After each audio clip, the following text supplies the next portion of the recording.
చిక్కిపోతున్న సేనాని రాష్ట్ర రాజకీయాన్ని మారుస్తాను, అధికారంలో వాటా మాకే, సీట్లు మాకే అంటూ బీరాలు పలికిన జనసేనాని పరిస్థితి రాను రాను దిగజారిపోతుంది. రాష్ట్రాన్ని పాలిస్తాను అని పదే పదే చెప్పుకోవడమే కాకుండా జన సైనిక్స్ కూడా తరచూ సీఎం సీఎం అని అరవడం అందరూ విన్నారు. తీరా చూస్తే సేనాని చేతికి చిప్ప మిగిలింది. మొన్నటి వరకు 24 ఎమ్మెల్యే 3 ఎంపీ స్థానాలు జనసేనకు అన్నారు. దానికే రాష్ట్రంలోని సైనిక్స్, కాపు యువత అసహనం వ్యక్తం చేశారు. దీనికోసమైనా పవన్ పొర్లుదండాలు పెట్టారు అంటూ ట్రోల్స్ చేశారు. గాయత్రి మంత్రానికి 24 అక్షరాలు ఉంటాయి కాబట్టి మేము 24 తీసుకున్నాం అంటూ కవర్ చేసుకొచ్చిన పవన్ పరిస్థితి ఇప్పుడు ఇంకాస్త దిగజారింది.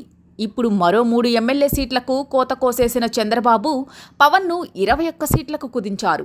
దాంతోపాటు ఒక ఎంపీ సీటును లాగేశారు. అంటే ఇప్పుడు 2 సీట్లే ఉన్నాయి. నాకు తిక్కుంది, దానికో లెక్కుంది అని చెప్పుకునే జనసేనాని ఇప్పుడు తమ ఎమ్మెల్యే సీట్ల లెక్క తప్పుతున్నా గమనించుకోవడం లేదని క్యాడర్ ఆవేదన చెందుతుంది. ఈ 21 సీట్లైనా ఉంటాయా, మున్ముందు ఇంకా తగ్గిపోతాయా అనే సందేహాలు వస్తున్నాయి. ఇలాగైతే ఇక మేమేం రాజకీయం చేస్తాం, అటు బీజేపీకి టీడీపీకి ఊడిగం చేయడమే మా పనా అని దీర్ఘం తీస్తున్నారు.